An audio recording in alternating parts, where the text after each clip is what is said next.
I seen a video and someone asked, how do you communicate with emotionally immature parents? And I'm here to let you know my answer.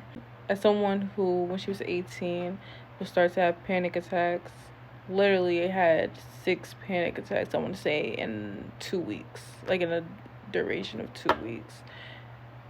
The first time I actually thought I was leaving this earth. I never in my life felt something that intense and that scary, and I've never felt like I couldn't gasp and breathe in air. The reason why I was having panic attacks now, like later knowing, was because I felt like I could not respond to my parents' text messages, specifically at the time, my father's text messages.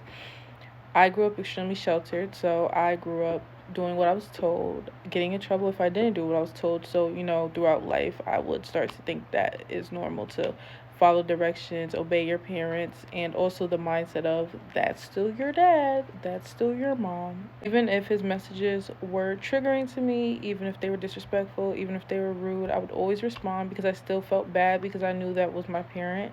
And I'm 18 years old at this time, so far gone from that mindset, but I was still fresh in it. I had just had that moment where if you're a sheltered person, you've been a sheltered kid, when you reach that certain age and then your parents are like, okay, bye, you're free now. And you're just like, what the fuck?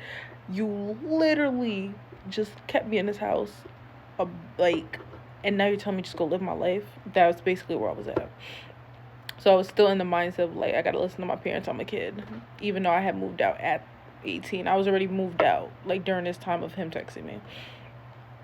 But I would have the panic attacks because I was hurting myself so bad in terms of speaking to someone who was giving me so much anxiety. I was so anxious around this person or due to this person the way I grew up. My body was literally malfunctioning. It was like my body was malfunctioning. My nervous system was the most dysregulated it has ever been in my life. I couldn't even breathe. How messed up does your nervous system have to be?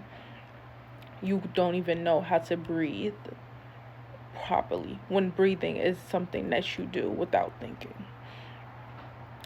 So to answer the question, when you have emotionally immature parents, the way you communicate with them is to choose if you want to or if you don't. It was like this awakening moment the first time I didn't respond to a text and like for 24 hours. I never respond. I remember feeling like a whole new person.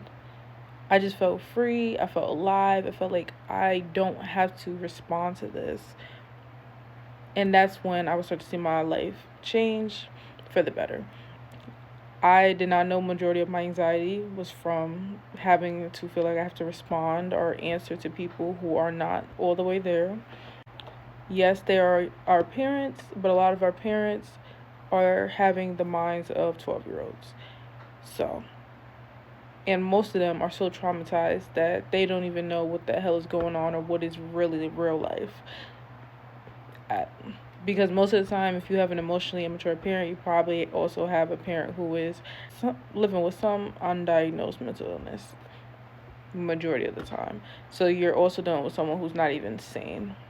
And if you are not wanting to be that way, or if you're choosing to try to better your life given how you grew up, and they don't want to support that or they're not benefiting that, I highly recommend you having the ball in your court and picking and choosing. If I want to respond today, I'm going to respond today. If I don't want to respond today because you're disrespectful, I'm not going to respond today because you're being disrespectful. That is the way I suggest anybody with emotionally immature parents to go about it. We need you here, okay? And as someone who I just said in therapy today, I don't know how I made it. I don't know how. Because when I look back at all the depressive moments that I've had, I don't know. It's when we get to the adult age, we now are able to choose if we are going to speak or not speak to our parents given how they're treating us. Your parents are the first people to set you up to believe that you have to accept abuse and love, and that trickles into so much more of your life. you got to choose you. You got to put yourself first. You got to make sure your mental health is good. And then if you choose to speak to them, that is up to you. It is going to be a painful beginning. In the beginning, it is like one of the hardest, gut wrenching things to do, because at the end of the day, it's, you still have the mindset of that's my dad, that's my mom. But you really, once you get past that, it's hard, but it gets better. And then it's way easier to deal with them when you understand them and when you heal yourself, because you know what you're dealing with.